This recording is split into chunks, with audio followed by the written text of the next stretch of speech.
So looking at 4-5, congruent triangles, angle side, angle, angle, angle side, and hypotenuse leg. Make sure you write down that section title right there. And look at your notes. Go ahead and fill in what I have here. This is an angle congruent to this angle.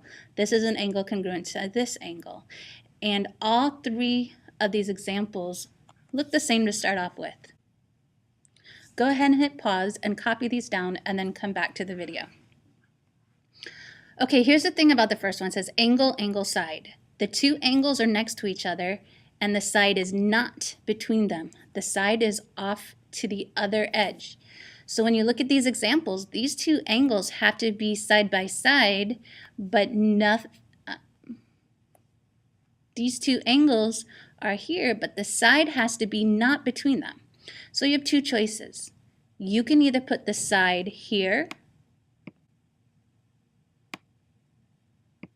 and here, then you have angle, angle, side, angle, angle, side. Or in the picture can look backwards. You can have your angle here, and the side could be off here. But the side cannot be between them when you're using the angle, angle, side shortcut. So it goes angle, angle, and then there's a side with the marking. Angle, angle, and then there's a side. But look at the difference here, angle, side, angle. That side is between the two angles. It's included, and it has to be between where the two angles are. So in this case, the side has to be right here. It has to be between the two angles. Side here and side here. And that gives us angle, side, angle. Angle, side, angle. So that's how the angle, side, angle shortcut works. And it's important to know the difference. Angle, angle with no side in between. Angle, angle with the side in between. Angle, angle, side, angle, side, angle. For the hypotenuse leg theorem, a hypotenuse doesn't exist unless there's a right triangle. So when your two right triangles, you have to have a hypotenuse marked somehow as congruent, whether you prove it or whether it's already given to you. You have to find it. The hypotenuse has to have a congruent mark. And then either one of the legs can be marked congruent as well. You can have this.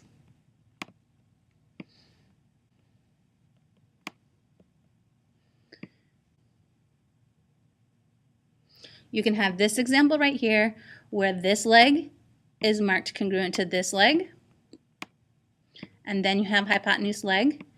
But it doesn't have to be the short one. It could be any leg. So it could be this leg as well. All that matters when it's a right angle is that you find one pair of hypotenuse that are congruent, one pair of legs that are congruent. Hypotenuse leg, those two go together, or hypotenuse leg, those two go together. Now the one that you're not ever allowed to use is angle, side, side. Never try to use angle, side, side. Not only because if you try to turn it into a shortcut, it makes a bad word, but also because it doesn't work. The only time it actually works is if the angle is a right angle, where you have a hypotenuse and leg. Okay, so look at example 1. Okay, so what we have to do is deal with what we actually know.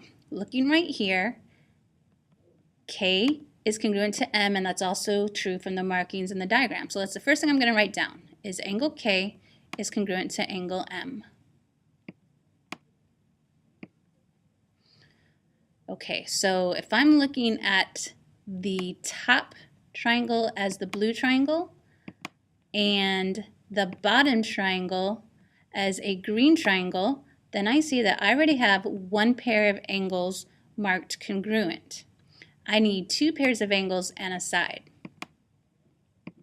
in order for my shortcut to work. So I have a pair of angles already right here.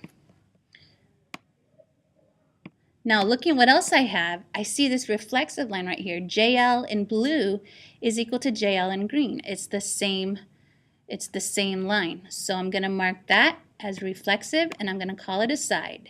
It's a side on the blue triangle, and it's a side on the green triangle. So JL is congruent to JL. by the reflexive property. I'm not done yet. I need to have two angles and a side where the side isn't between them.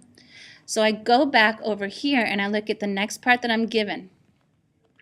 I'm given that JL bisects KLM. Bisects, that means cut in half. And where does it do the cutting? At the vertex, KLM. So I'm going to go to the L and I'm going to cut that angle in half right here. And I'm going to mark them as congruent angles. This is an angle and this is an angle. So when I look at it closely now, I need to make sure I write that down. Angle KLJ is congruent to the other half, MLJ. Why? Think about it. What word made that happen? Bisector. Definition of a bisector. Now you go back and you look at your picture and you have two pairs of angles, angle, angle, and a side that's not between them. Angle, angle, side. And that finishes your proof because triangle JKL is congruent to triangle JML because of the angle, angle, side postulate. And for number 2, look at this closely. Determine if you can use angle side A to prove the triangle is congruent. Well, if I look at it, I have two pairs of parallel lines. And anytime I have parallel lines, I also have some kind of angles like alternate interior angles here, A and A. And I also have alternate interior angles over here, 1, 2. And that's not enough. You also have vertical angles right here. Vertical angles will always be true no matter what chapter we're in. Vertical angles will always equal vertical angles. But we don't have a shortcut that says AAA, so that one's not going to work. And I also don't have any congruent sides. Remember, these markings right here mean parallel, not congruent. So none of my shortcuts work. In this case, the answer is no. And you can say not enough information. It's not going to work. For example 3, it's the same idea. Think about if you can make the hypotenuse leg work. And for number 3, you have to turn to the back side. And if I look at this as two separate triangles again, where this one's green and this one's blue, then I need to think about if I can find H and L. Okay, so if I look closely at what I already have two right angles, which means I have two right triangles. ABC and DCB are right angles. How? That was given to me in the markings right there. What else do you see given to you? I see a marking right here and a marking right here. And in this kind of a triangle, this is called the hypotenuse because it's across from the right angle. And this one's called the hypotenuse, any side across from the right angle. Okay, so I have a hypotenuse and I have a right angle. Those markings also were given. The AC is congruent to DB. That was given. So now we have to look at what's not given to us, but we still know it. See this segment right here, CB? It's the same in the green triangle as it is in the blue triangle. CB is equal to itself, so we're going to say that it's reflexive. And in this case, since we're talking about right triangles, we're talking about it represents a leg of the right triangle. So we have hypotenuse leg on the blue, and we have hypotenuse and a matching leg on the green, which means that the triangles are congruent. CB is congruent to CB by reflexive property. Write that down.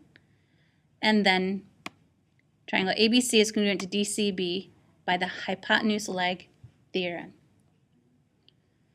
Okay, so you have an idea of how these can work, and we're going to finish those tomorrow in class.